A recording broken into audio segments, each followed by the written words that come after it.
जय स्टूडेंट्स। चलिए, तो स्वागत है आपका आपके अपने यूट्यूब चैनल पे। तो उम्मीद है कि पिछली क्लासेस आपने देखी हैं, और अगर नहीं देखी हैं तो आप लोग देख लीजिएगा। प्लेलिस्ट का मैं लिंक डिस्क्रिप्शन में दे दूंगा, वहाँ पे आप डिस्क्रिप्शन में प्लेलिस्ट के लिंक पे क्लिक करके आप पीछे की सारी वीडियोस देख सकते हैं, ठीक है। ताकि आपको इंडियन मैप की जो हम पढ़ रहे हैं इसके कंप्लीट आपको शुरू से जानकारी मिले और आप अच्छे से और ज़्यादा से ज़्यादा सीख पाएँ, ठीक है। और चलिए आज हम लोग आगे बढ़ते हैं, नेक्स्ट क्लास को स्टार्ट करते हैं। हम लोग राज्य एंड यूटी को आज स्टार्ट करने वाले हैं। एंड राज्य और यूटी के अंदर आज हम लोग सबसे पहला जो पढ़ने वाले हैं वो पढ़ेंगे जम्मू कश्मीर और लद्दाख के बारे में। देखिए, सबसे पहले तो आपको मेरी बातों पे ध्यान देना है। जो मैं बोलूँ उसको अपनी कॉपी में पॉइंट टू पॉइंट नोट करना है। पीडीएफ मैं आपको दे दूँगा, उसके बाद में हैंड रिटन नोट्स भी आपको दे दिए जाएंगे, ठीक है। मैप मैं आपको ब्लैंक मैप का एक पीडीएफ दे दूँगा, ब्लैंक, जिससे आप निकलवा सकते हैं। और एक मैं आपको इंडिया का मैप दे दूँगा कंप्लीट, एक जम्मू कश्मीर का अलग से मैप दे दूँगा, तो और साथ में पीडीएफ मिल जाएगी। इसके साथ साथ मैं आपको सबसे पहले तो मैं आपको जम्मू कश्मीर के बारे में बता दूं कि जम्मू कश्मीर के बारे में जब भी मैं जम्मू कश्मीर की बात करें तो सबसे पहले जम्मू कश्मीर को ऋषि कश्यप की धरती कहा जाता है। इसकी ऋषि कश्यप। इसके बाद समय आता है, बदलता है, और फिर सिखों का यहाँ पे राज होता है। फिर धीरे धीरे यहाँ पे डोगरा शासकों का राज हुआ। अंतिम जो डोगरा शासक हुए हैं उस डोगरा शासक का नाम क्या था? तो वो थे हरि सिंह। कौन थे? हरि सिंह नाम के एक डोगरा शासक हुआ करते थे, जो अंतिम डोगरा शासक थे जम्मू कश्मीर के, ठीक है। तो जम्मू कश्मीर के अंतिम डोगरा शासक हरि सिंह। भारत की आज़ादी का टाइम आता है 1947 में। जैसा आप जानते हैं कि भारत आज़ाद हो गया था। मैं आपको भारत की थोड़ी सी जानकारी देता हूँ, मतलब जम्मू कश्मीर के बारे में, इंडिया के बारे में। थोड़ा सा पीछे चलते हैं हम लोग इतिहास में। हम लोग आज़ादी के टाइम की बात करते हैं, जब भारत आज़ाद हुआ था उस टाइम की बात करते हैं। 1947 की हम लोग बात कर लेते हैं। यहाँ जब भारत आज़ाद हुआ था तो आज़ादी के टाइम पे यहाँ पे दो देश बने, एक इंडिया था और एक बन गया पाकिस्तान। दो देश यहाँ पे बन गए थे। अच्छा, सबसे पहली बड़ी बात कि पाकिस्तान की मांग किसने उठाई? सबसे पहले तो ये बात कि पाकिस्तान की मांग उठाई किसने? तो पाकिस्तान की जो मांग उठाने वाला था वो था मोहम्मद अली जिन्ना। कौन थे? मोहम्मद अली जिन्ना के बारे में अगर आप देखना चाहें तो मैं थोड़ा सा इतिहास आपको मोहम्मद अली जिन्ना के बारे में बता देता हूँ, ठीक है। एक्चुअल में इंडिया के अंदर गुजरात राज्य में एक व्यापारी रहते थे, मछली व्यापारी थे, जिनका नाम था मुंजा भाई ठक्कर। क्या नाम था? मुंजा भाई ठक्कर। मुंजा भाई ठक्कर यहाँ पे मछली का व्यापार किया करते थे। तो यहाँ से उठ कर के मुंजा भाई ठक्कर पाकिस्तान चले जाते हैं। पाकिस्तान के अंदर कराची के अंदर वो जा कर के अपना जो व्यापार है वो शुरू करते हैं। क्योंकि समय बीता और उनके पुत्र थे, इनका पुत्र नाम था जोना भाई ठक्कर। तो जोना भाई ठक्कर जो थे उन्होंने भी पिता का व्यापार संभाला। धीरे धीरे पिता का व्यापार जो है उनको आगे बढ़ाया, और उनके भी आगे चल के बेटा हुआ, और उस बेटे का नाम था मोहम्मद अली जिन्ना। क्या नाम था? मोहम्मद अली जिन्ना। मोहम्मद अली जिन्ना जो था ना, इसने अलग देश की मांग की जिसे हम पाकिस्तान कहते हैं, ठीक है। तो 1947 के अंदर अलग पाकिस्तान बना। इसके साथ जो पाकिस्तान आज आप देख रहे हो, ये उस टाइम पाकिस्तान कंप्लीट नहीं था, बल्कि पश्चिमी पाकिस्तान बोला जाता था। और जो अपने जो बांग्ला वाला इलाका है, जो जहाँ आप बांग्लादेश देख रहे हो, इसको पूर्वी पाकिस्तान का दर्जा दिया गया था, ठीक है। इस तरह से पाकिस्तान का निर्माण हुआ। फिर धीरे धीरे कालांतर के अंदर क्या हुआ कि अंग्रेज़ों ने जब ये देश बना, पाकिस्तान बना, भारत अलग हुआ, तो यहाँ के जो रियासतें थी अब भी अलग अलग ही थी, सारी की सारी रियासतें। जैसे अजमेर अलग था, हैदराबाद अलग था, बीकानेर अलग था, श्री गंगानगर अलग था, बिहार का जो मान लीजिए पटना है जो वो अलग था, यहाँ तक कि पणजी अलग था। वो सब जो मतलब रियासतें थी ये सब अलग अलग थी। उस टाइम भारत के अंदर कितनी रियासतें हुआ करती थी, तो कम से कम 552 से भी प्लस यहाँ पे देशी रियासतें हुआ करती थी। कितनी रियासतें थी? 552 से भी ज़्यादा यहाँ पे देशी रियासतें हुआ करती थी। अप्रॉक्स माना जाता है 565 है, बट 552 से ज़्यादा थी। कुछ जगह आपको 557 भी दिख जाता है, कुछ 565 भी दिख जाता है, पर अप्रॉक्स कितनी थी? 552 से ज़्यादा थी। अंग्रेज़ों में एक यहाँ पे अपना अंतिम वॉयसरॉय छोड़ा था जिनका नाम था माउंटबेटन। क्या नाम था? माउंटबेटन। तो माउंटबेटन यहाँ पे किस लिए आए थे? तो माउंटबेटन यहाँ पे आए थे, यहाँ पे माउंटबेटन ने मतलब भेजा था अंग्रेज़ों ने, तो उन्होंने ये कह के भेजा था कि आपको भारत के टुकड़े करने हैं, जितने आप टुकड़े कर सकते हैं एज मच एज पॉसिबल उतने टुकड़े आपको करने ही करने हैं। ठीक है। इसके बाद माउंटबेटन ने यहाँ क्या किया, तो यहाँ पे रह रहे लोगों को मतलब रियासतों को 3 ऑप्शन दिए।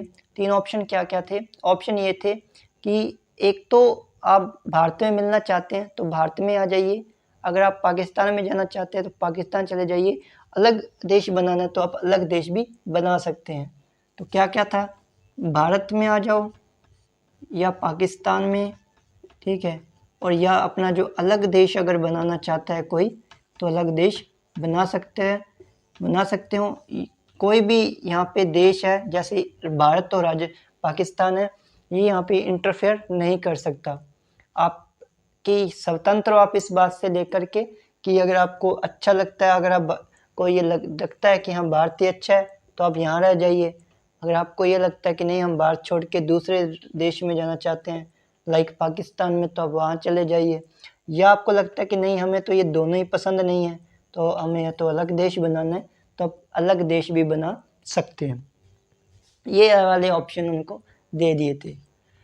यहाँ पे 3 लोग बैठे हुए थे। इन तीनों लोगों का एक काम क्या था कि भारत को अखंड मतलब जो भारत है इसको जो अलग अलग रियासतों में टूटा हुआ है इसको जोड़ करके एक देश बनाना है। उस देश बनाने की जिम्मेदारी जो है यहाँ पे 3 लोगों को दी गई थी। वो 3 लोग कौन कौन से थे? तो 3 लोग एक तो कौन थे? तो एक आपके सरदार वल्लभ भाई पटेल थे, भारत के पहले गृह मंत्री सरदार पटेल। एक दूसरे कौन थे? तो दूसरे थे आपके जवाहरलाल नेहरू।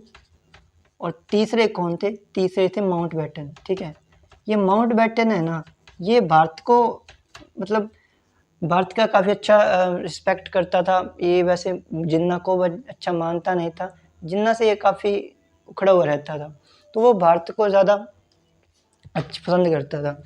ठीक है, तो भारत में अच्छा लगाव था इनका। तो इनका काम क्या था? इनका काम था भारत के अंदर जो बाकी रियासतें हैं इनको मिला करके एक देश बनाना। मेन जो किरदार निभाया था, मेन किरदार निभाने वाले ये थे।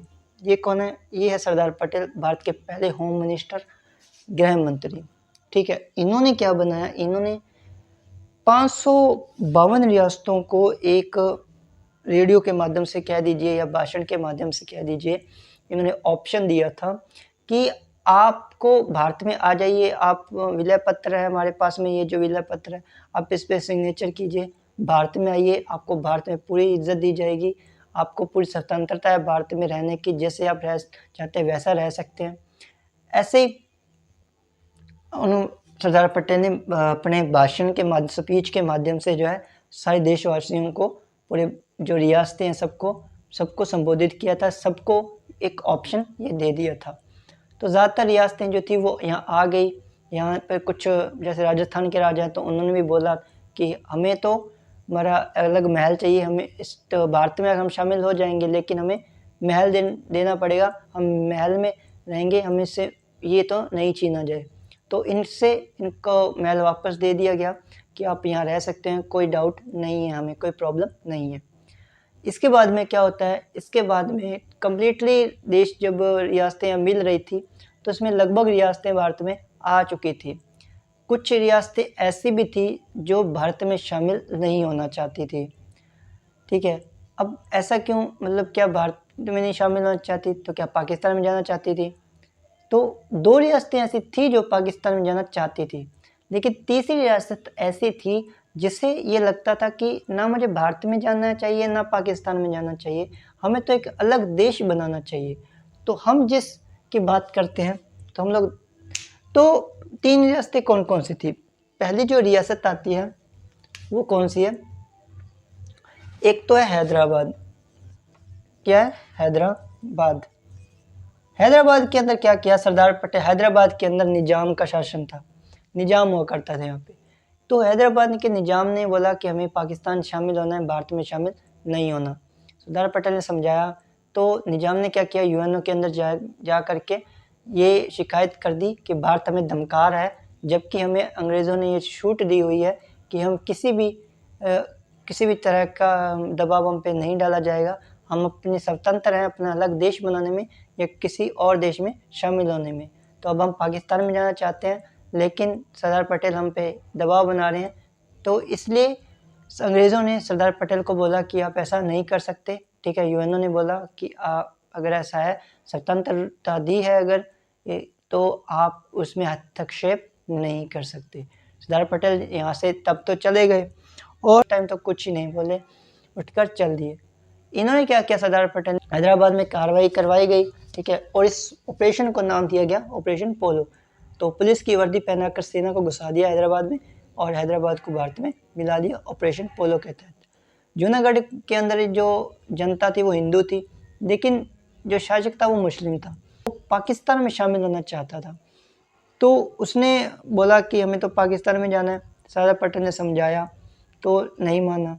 तो फिर वहाँ की जनता, क्योंकि हिंदू थी जनता, तो वहाँ पे जनमत संग्रह के माध्यम से, जनमत संग्रह का मतलब है कि जनता की खुद की सलाह ली गई थी, जनता से खुद से ये सवाल किया गया था कि आपको कहाँ रहना है। तो जनता ने भी बोला, क्योंकि जनता हिंदू थी इसलिए हिंदुस्तान में रहना ज़्यादातर पसंद किया उन्होंने। तो जनमत संग्रह हुआ, जूनागढ़ भारत में आ गया और यहाँ से जो निजाम, जो भी जूनागढ़ का जो शासक था मुस्लिम, वो यहाँ से पाकिस्तान चला गया। तो जम्मू कश्मीर का क्या मसला था, यहाँ पे अंतिम डोगरा शासक रहे हरि सिंह। कौन थे, हरि सिंह। इनका कहना था कि हमें एक अलग देश चाहिए, हमें क्या चाहिए, अलग देश चाहिए। और वास्तव में ये मांग इनकी नहीं थी, इनकी ये मांग नहीं थी। इनका एक प्रधानमंत्री हुआ करता था, एक प्राइम, शेख अब्दुल्ला, क्या नाम था उसका, शेख अब्दुल्ला नाम का एक प्रधानमंत्री हुआ करता था। तो शेख अब्दुल्ला ने वास्तव में ये बात डोगरा शासन इनको बोली थी हरि सिंह को, उनकी कहने की वजह से, मतलब उनकी बात मान करके अलग से देश बनाया, देश बनाने की मांग कर रहे थे।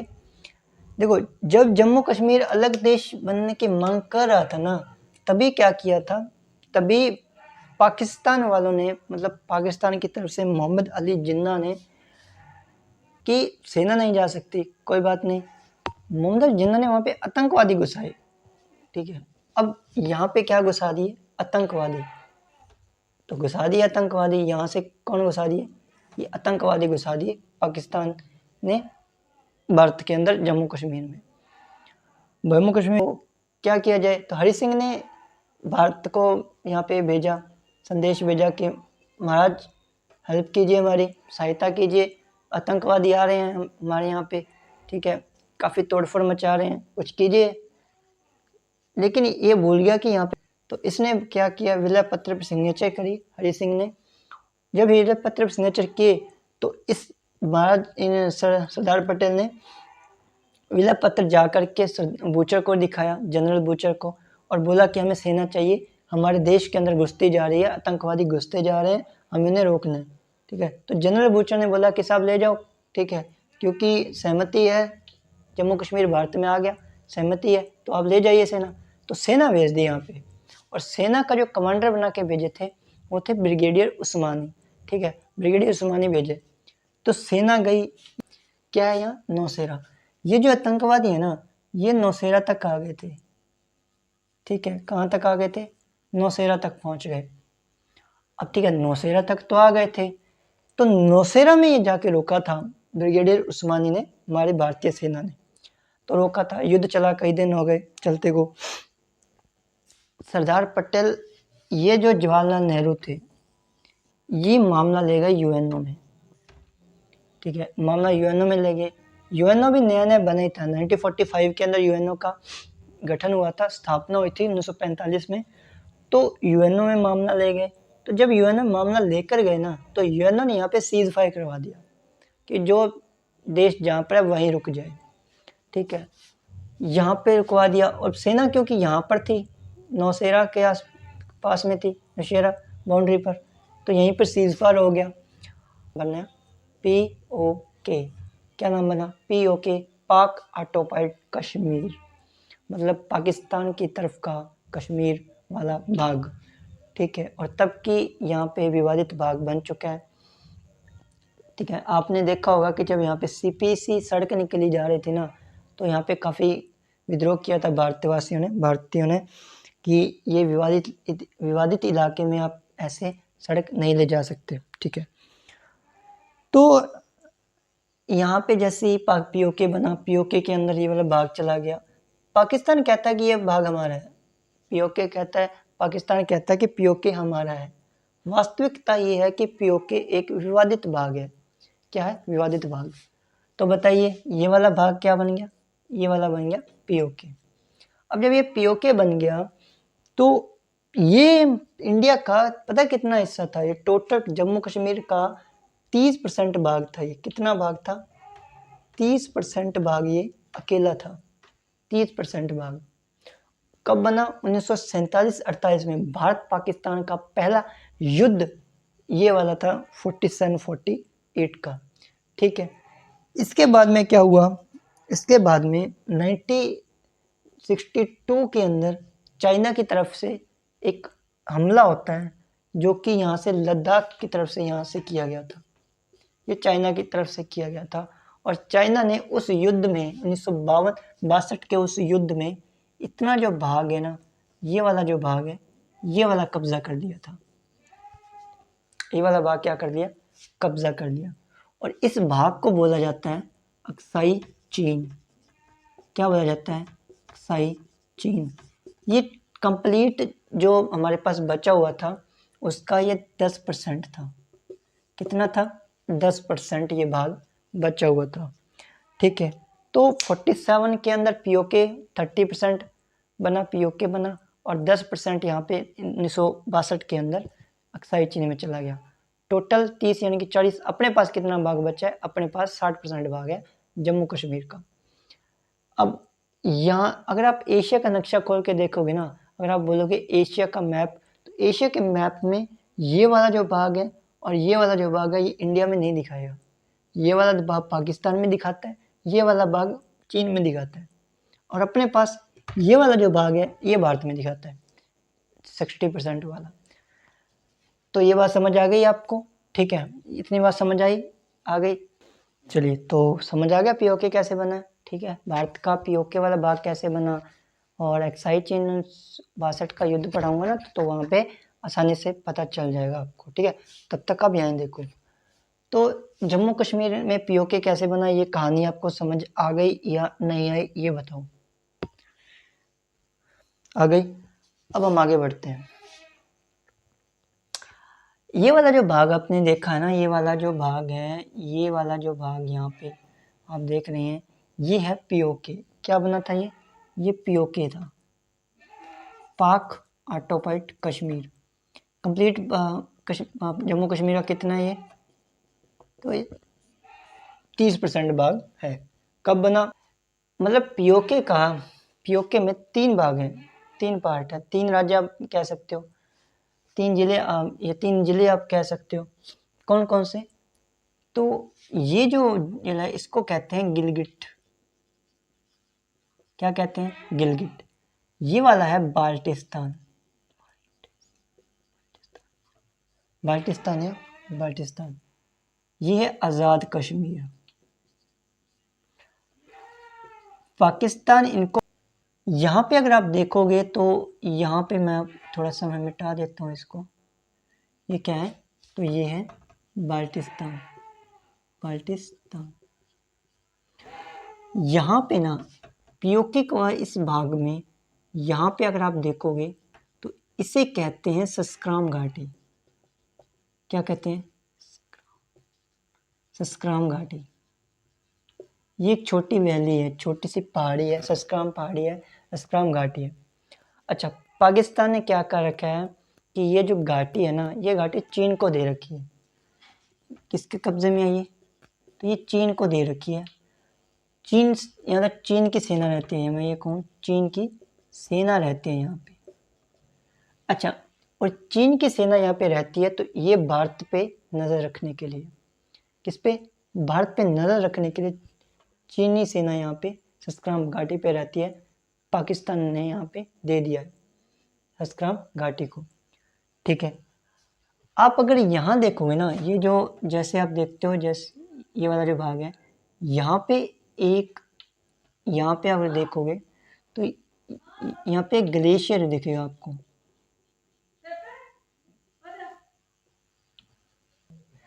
सियाचिन की कहानी मैं आपको कल पढ़ा दूंगा। ठीक है, यहाँ पे 1985 में युद्ध हुआ था, तो वो ऑपरेशन मेघदूत और ऑपरेशन राजीव, तो मैं आपको कल पढ़ाऊंगा। तब तक के लिए जय हिंद।